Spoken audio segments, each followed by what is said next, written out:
So we're gonna be working on the 2000 Lexus IS300. I will be replacing the starter on this vehicle.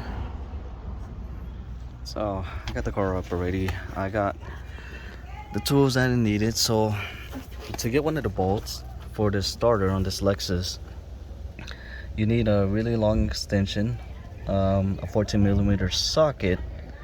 A short one should be more preferable, and then a ratchet.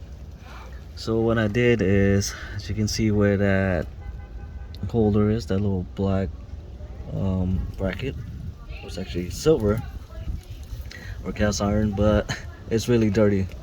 So there's oil all over it, and you got the transmission pan right there, and it's really long. So for you to be able to get to it, you need a really long extension, or to remove that bracket and drop the tranny a little bit. But you're gonna also have to hold the other bottom part of the engine, the motor, or actually the tranny, to keep it from dropping down all the way. But it only gives you enough space for about 2 inches to be able to get to the bolt. But it makes no difference, since all you need is some long extensions and a 14mm socket, short one. So meaning by that, there's a bolt you could get to at the bottom. Put the bolt on, so you can get to this bolt right here. The other bolt that you can't get to, that I'm referring to, is this one. This is the bolt where you have to reach all the way far with the extension to get to it. So I got different tools for this. Take off the underguard just to get to it. So the starter is basically right there, and this one's easy to get to, but the only problem is taking it out. So you got one more bolt to remove, then I could drop the starter. Installing it is a different story, so you're gonna have some difficulty trying to reinstall it back together. So really did get this long extension to be able to get to the other bolt right above this one. It's all the way up there. It's kind of hard to see, but once you get to it, there's a little metal bracket up there that's kind of in position with the bolt. If you can see all the way up there, there's a little silver bracket all the way up there. So that's where the bolt is for the starter. So I have to really get long extensions to be able to get to it. So I started from all the way back there behind that bracket, and it reaches all the way right here to where the bolt is. That's one way to be able to get to it. Otherwise, you're gonna have to drop this transmission and also put a jack stand or jack, scissor jack that comes with the vehicle, and place it right under here, so that way it doesn't put too much pressure or it doesn't drop. That's basically it. That's how you replace the starter. This is actually my first time doing it, so good luck, guys. Hope the best for all of you that tries to attempt this. It will definitely save you a lot of money in comparison to labor at a dealership or at a shop. So wish me luck. Also, hopefully I can get this done before it gets dark. And that's it. Enjoy, guys.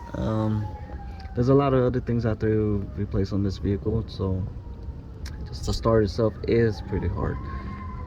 Alright, guys. Alright, so I got the old one out. So before you put this new one in, make sure the gears on this new one matches the same position as the old one. So you could spin it. See how I'm moving it? So I want to make sure it's the same, because then you're gonna have a hard time putting it back in. Okay. So when you put it back in, you take it out, put it in the same way as you taking it out. This one was broken on this end, so this one came with a new one, so you should be good. I should keep that on just for right now, because that's easy to put on.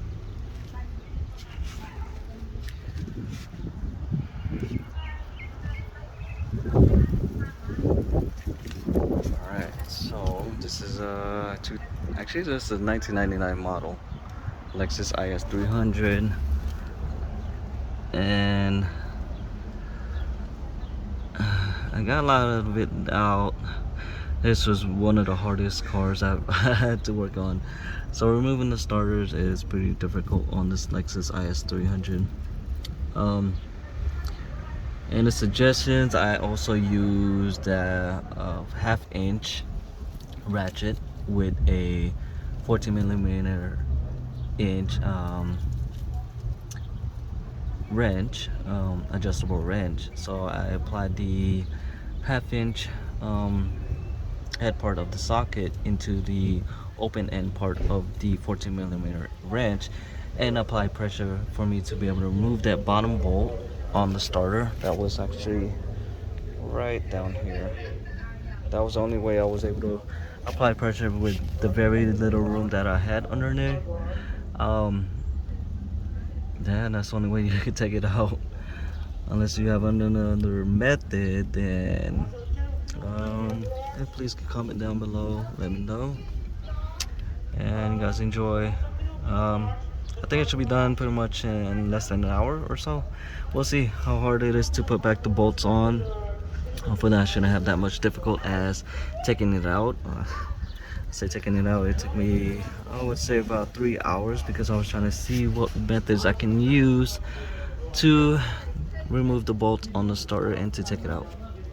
There's a lot of guards that you have to remove, so I would say this, if it's your first time, yeah, give or take, give yourself about 5 hours. But with this video, I would say it take you about 2 hours to or 3 hours, depending on how quick you are, to do the installation, removal, and installation. I didn't have that much room to lift up the car, so I used whatever methods I had. You can actually lift up the car onto this bar, but I lifted up onto this bottom part of the vehicle. It doesn't go up that much with this 3-ton jack. Plus it started to slide, so I was kind of trying to be careful what I was doing. And I also applied another jack stand right there. Alright, enjoy guys.